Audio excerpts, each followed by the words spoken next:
Hello, everybody. Welcome back. I'm going to be giving my analysis of politics and current events and whatnot. And honestly, I wish I would have started this months ago, earlier in the summer, because, man, there have been some huge changes to the political and economic landscapes here in the US. Instead of covering old stories that happened weeks or months ago, I'll just give a really brief summary of the key things that have led to this moment, now 10 weeks before the presidential election of 2024. All right, let's check it out.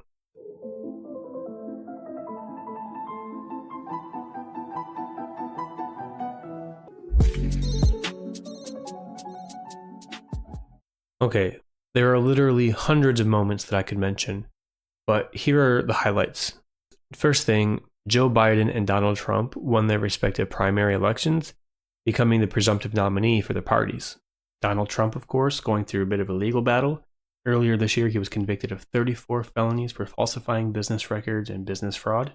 Most notably, he was found guilty of falsifying business records to hide a $130,000 hush payment to porn star Stormy Daniels.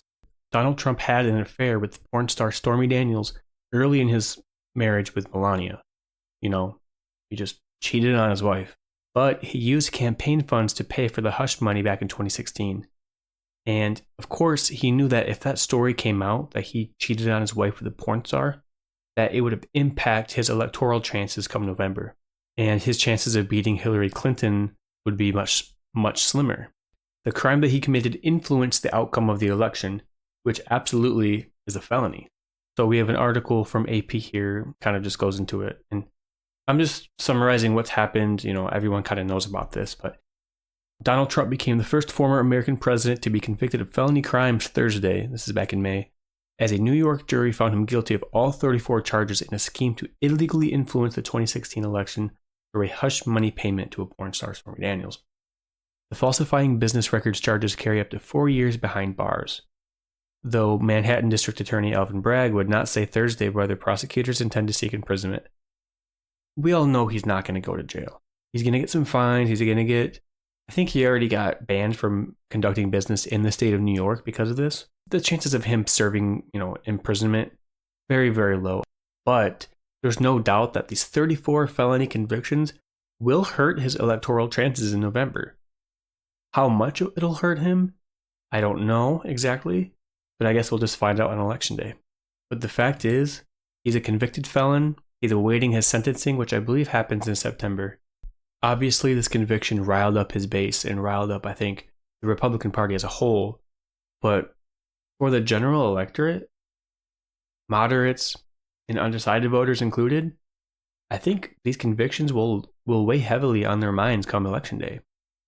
Like I said, I think that moderates and undecided voters are just going to have a tough time voting for a guy who is a 34-time convicted felon for falsifying business records or hush money payments to a porn star that he cheated on with his wife, and doing all of that to influence the outcome of the 2016 presidential election.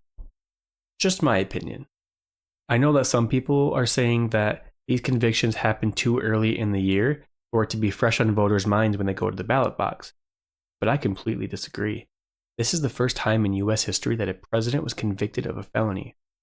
And to make matters worse for Trump, Kamala Harris has done a relatively good job at communicating that he is a convicted felon and she is a prosecutor or a former prosecutor.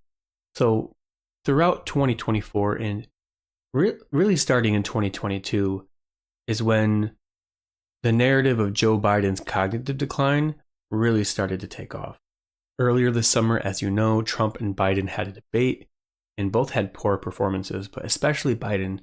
And this poor performance by Biden only amplified the narrative that he could not perform another 4 years in office. And after that debate, Biden's poll numbers plummeted.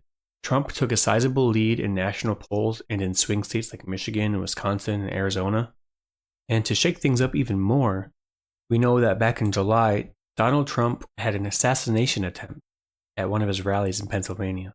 And after the photos were released, as you can see here, Donald Trump raising his fist, all bloodied up from the gunshot wound, standing in front of the American flag. After this came out, the public narrative was that Trump is a badass. He's a warrior. He gained all the momentum after this. However, the polls did not reflect this perceived momentum. And most experts predicted that Trump's poll numbers would skyrocket because, as we've seen throughout history, especially with Ronald Reagan after his assassination attempt, his poll numbers went up like 20-25%, which is huge. But for Trump, it honestly didn't happen, like, at all. The assassination attempt didn't seem to sway any undecided voters, and it certainly didn't convince any Biden supporters to flip. But at that moment, Trump had all of the momentum. However, two major things happened that changed the game. First, Donald Trump chose one of the most unpopular vice president picks in history. J.D. Vance, Trump's running mate, has one of the lowest favorability ratings of any vice president nominee in history. That was the first thing that flipped momentum to the Democrats. But the second major thing that happened was the Democratic Party's response to Biden's poor debate performance. Shortly after the debate, Democrats in Congress started one by one asking Joe Biden to step aside and let a new nominee arise for the Democratic Party. Of course, Biden was very stubborn at first, but after getting his arms twisted by the Obamas and other powerful people, he decided not to run again, and he endorsed his vice president, Kamala Harris, for the next president of the United States. And if you've been paying attention to politics over the past month or so, Kamala Harris has all of the momentum. The vibe has completely changed for the Democratic side. There's more energy on the Democratic side, and there's more interest for Democrats in general to want to vote and to want to go out and campaign for this ticket. And there are a couple of debates scheduled for Kamala and Trump for September and October. And of course, the election is on November 5. So there's a really short, watered-down summary of everything that's happened this year that has led to this point in U.S. politics. Now, I'll briefly touch on some of the key issues that are on the minds of voters right now.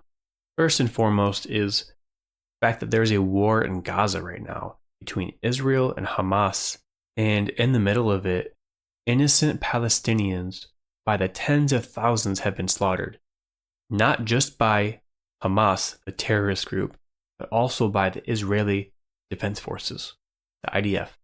Israel is not doing enough to protect the innocent civilians. And if you're paying attention to world politics right now, Israel is suffering the repercussions of this. They're receiving incredible backlash from not just people, protesters in the US, but from whole nations across the world are sanctioning Israel, are threatening to cut off economic ties and trade with Israel because they're being reckless.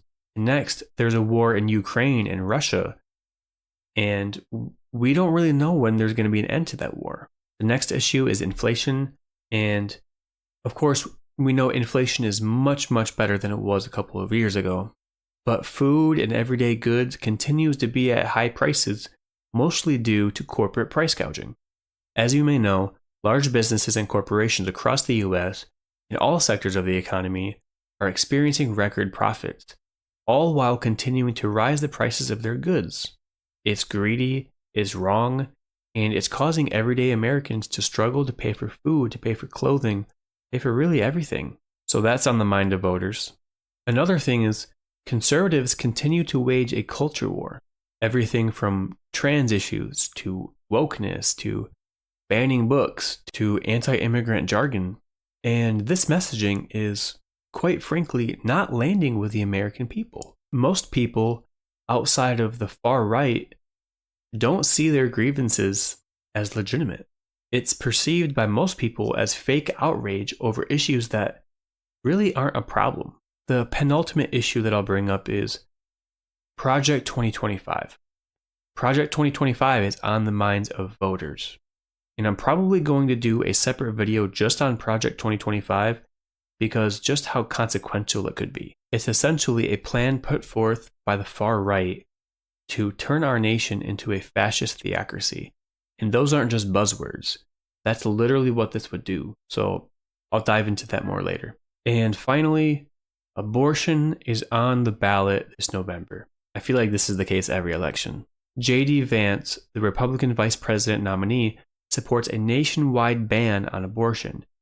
And that take is very, very unpopular. If you look at the facts, the statistics, according to Pew Research Center and almost every other research center, according to the Pew Research Center, back in June and July of 2022, 63% of Americans support abortion being legal in all or most cases.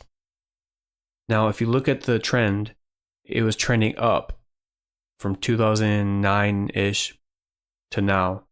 So if you account for the trend, you can expect that about 65 to 70 on a high range % of Americans support abortion being legal in all or most cases. Now, to be on the more realistic side, it's most likely that the numbers are 65% of Americans support abortion being legal in all or most cases. But 65 to 35, that's an incredible stark difference. If 65% of Americans support this, and abortion is on the ballot in a lot of states this November, that should cause worry for Republicans in those states. And frankly, nationwide too. And yeah, that's a very simplified list and description of a lot of the issues. I definitely plan to get more in depth with a lot of these issues in separate videos. Follow me if you want to help build this community, and I'll see you next time. Cheers.